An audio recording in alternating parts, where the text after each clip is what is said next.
দীর্ঘদিন ধরে বেহাল অবস্থায় পড়ে থাকা রাস্তার সংস্কারের দাবিতে অভিনব প্রতিবাদে সামিল হলেন উত্তর দিনাজপুর জেলার ৮ নম্বর বাহিন গ্রাম পঞ্চায়েতের ভুলকাই গ্রামের বাসিন্দারা। দীর্ঘদিন ধরে রাস্তা সংস্কার না হওয়ায় ক্ষুব্ধ গ্রামবাসীরা এদিন রাস্তার উপর ধান রোপণ করে বিক্ষোভ দেখান।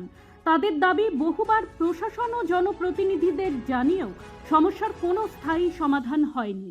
গ্রামবাসীদের অভিযোগ, ভুলকাই থেকে বিষ্ণুপুর পর্যন্ত গুরুত্বপূর্ণ এই রাস্তা দীর্ঘদিন ধরে খানাখন্দে ভরা।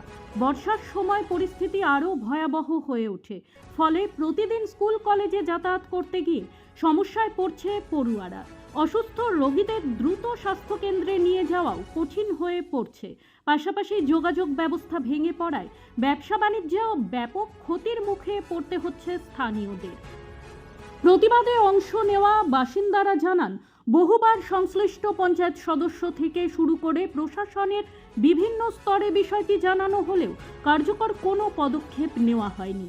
তাদের অভিযোগ, স্থানীয় মেম্বারের কথায় প্রাক্তন বিধায়ক কৃষ্ণ কল্যাণী রাস্তা সংস্কারের আশ্বাস দিয়েছিলেন, কিন্তু সেই প্রতিশ্রুতি আজও বাস্তবায়িত হয়নি। বিক্ষোভকারীদের হুঁশিয়ারি, দ্রুত রাস্তা সংস্কারের কাজ শুরু না হলে আগামী দিনে আরও বৃহত্তর আন্দোলনের পথে হাঁটবেন তারা। কারণটা হচ্ছে, এই রাস্তাটা প্রায় 16 বছর আগে আমাদের এখানে জেলা পরিষদের মাধ্যমে হয়েছিল, পিচ রাস্তা হয়েছিল। কিন্তু গত 2017 সালে যে বন্যা হয়েছিল, সেই বন্যার পরে আমাদের রাস্তাটা পুরো মৃত্যুমুখী হয়ে যায়। এই রাস্তা দিয়ে প্রায় আমরা 10-12 বছর ধরে ঠিকমতো চলাফেরা করতে পারছি না। বড় গাড়ি ঢুকছে না, বৃষ্টি হলে অ্যাম্বুলেন্স ঢুকতে পারছে না, দূর থেকে নিয়ে যেতে হচ্ছে হেঁটে হেঁটে। আর স্কুলে এই রাস্তা দিয়ে আমরা শহরে যাই, শস্য তোমার ফসল নিয়ে যাই, এমনি পড়াশোনা করতে যায়, কম্পিউটার শিখতে যায়, কলেজে যায়, এবং আমাদের জুনিয়র হাই স্কুল আছে, এই রাস্তা দিয়ে যায়। তো সমস্ত দিক থেকে আমরা দেখতে গেলে যে আমরা শান্তিমতোভাবে সাইকেলটা নিয়েও এই রাস্তা দিয়ে যেতে পারছি না, হেঁটেও যেতে পারছি না, এমন পরিস্থিতির শিকার হয়েছি আমরা। তার জন্য আমরা দীর্ঘদিন ধরে আমরা অভিযোগ করেছি, রাস্তা নিয়ে প্রধানকে বলেছি, মেম্বারকে বলেছি, কিন্তু কাজের কাজ কোনো কিছু হয়নি। যে আমরা প্রাক্তন এমএলএ ছিল, এমএলএকেও বলা হয়েছে, কিন্তু তাতেও আমাদের কাজ হয়নি। তার জন্য আমরা গ্রামবাসীরা মিলে এখন ঠিক করেছি, আমাদের যত উপরে যেতে হয় গ্রামবাসীর পক্ষ থেকে আমরা 600 সই করাইছি, গণস্বাক্ষর করেছি। আর চলাফেরা করতে পারি না, রাস্তার অবস্থা কেমন? খুবই খারাপ। এক হাঁটু জল হয়ে যায় আমাদের রাস্তা বৃষ্টি হলে। হ্যাঁ, বৃষ্টি হলে, রাত্রে বৃষ্টি হলে সকালে আমাদের বেরোতে অসুবিধা হয়। আর কি কি সমস্যা হয়? আরো অনেক সমস্যা হয়। সকালবেলা স্কুলে যায় বাচ্চা কাচ্চারা, মায়েরা কোলে করে নিয়ে গিয়ে এপার থেকে ওপারে নিয়ে দিয়ে আসে, হাঁটাচলা করে স্কুলে যেতে পারে না।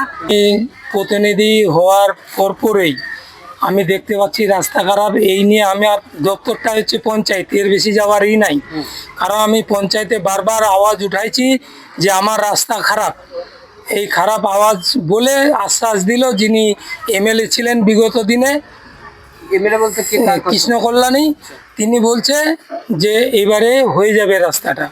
ধৈর্য ধরে বলতে কোন মানে যে এই যে আসবে 26-এর পরে, হ্যাঁ ভোটের পরে তোমার এই রাস্তাটা প্রথম তোমারটাই হবে, ভুলকাই রাস্তাটা।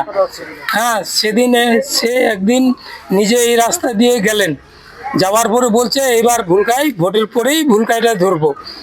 এই বলে থাকলাম, থাকার পরে এখন দেখছি ও তো পার্টির থেকে মানে হয়ে গেল, হ্যাঁ ক্ষমতায় নেই, তিনি রিজাইন দিলেন পার্টির থেকে।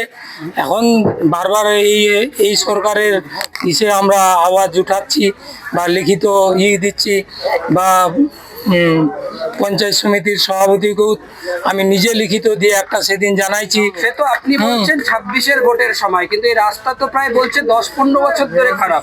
এতদিন তাহলে কি হলো? এতদিন হলো আশ্বাস দিয়েই গেল। শুভজিৎ দাসের রিপোর্ট, নিউজ বৃত্তান্ত।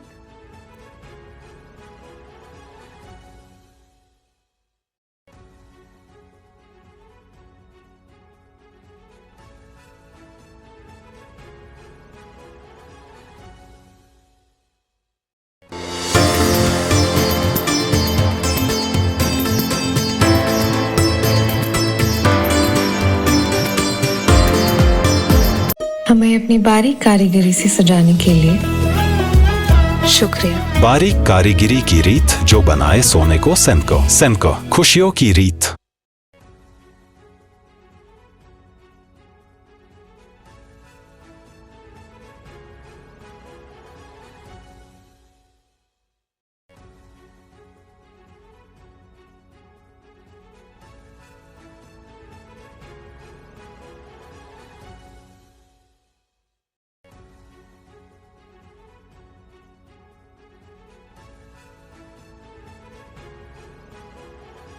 আপনার পরিবারের সুস্বাস্থ্যের ঠিকানা।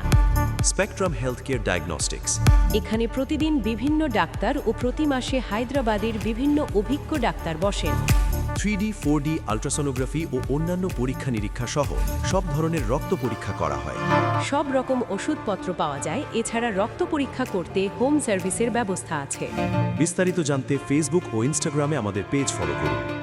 ছোট ছোট অনুভূতি স্মৃতিগুলো থেকে যায় সব সময় আদরে। কুকু কুকু কিরে হলো? আসছি। লকডাউন সময় তো হয়ে এলো। কিছু স্মৃতির ভাজেই তোলা থাকে শুভারম্ভে প্রাপ্তি। 50 বছরের অভিজ্ঞতায় অগ্নিশ্বর জুয়েলার্স, নিখুঁত গয়নার কারিগরি। Agnishwar jewellers, NS road, Raiganj. Wait. So this was your wedding look. Oh my god, Tammy, you look pretty. Dhaka থেকে যখন আইছিলাম এ হগল আমার মা আমারে পরায় দিছিল। It's so authentic, Tammy. I will go for this look. But what about my goina? সাদা রঙের রুমালটিতে গোলাপি রঙের কাজ, সব মিলিয়ে দারুণ হবে নতুন কনের সাজ। আমার গয়না আমার শ্রী ঢাকা জুয়েলার্স, আভিজাত্যের গয়না। আপনার জীবনের সমস্ত প্রতিকূল পরিস্থিতির অবসান ঘটাতে আজই আসুন স্বর্গীয় জ্যোতিষ গবেষক ও তন্ত্র সাধক অলোক কর্মকারের সুযোগ্য পুত্র ও একমাত্র শিষ্য সঞ্জয়ের কাছে, যিনি আসাম বঙ্গীয় জ্যোতিষ ও তন্ত্র সোসাইটি দ্বারা জ্যোতিষ রত্ন উপাধিতে সম্মানিত। তাই আজই আসুন বংশানুক্রমিক ও সুদক্ষ জ্যোতিষ প্রতিষ্ঠানে। রাত হোক বা দিন, নিউরো এমার্জেন্সি সময় দেখে আসে না। হঠাৎ মাথায় আঘাত, স্ট্রোক বা অচেতন হয়ে যাওয়া, প্রতিটি মুহূর্তই অমূল্য। কারণ এখানে সময়ই সবচেয়ে বড় চিকিৎসা। এবার রায়গঞ্জেই উপলব্ধ অ্যাডভান্সড নিউরোসার্জারি সুবিধা। দক্ষ নিউরোসার্জন ও আধুনিক প্রযুক্তির সহায়তায় 24x7 জরুরি পরিষেবা। সঠিক সময়ে সঠিক চিকিৎসা ফিরিয়ে দিতে পারে স্বাভাবিক জীবন। জীবনরেখা হসপিটাল, অ্যাডভান্সড নিউরো কেয়ার।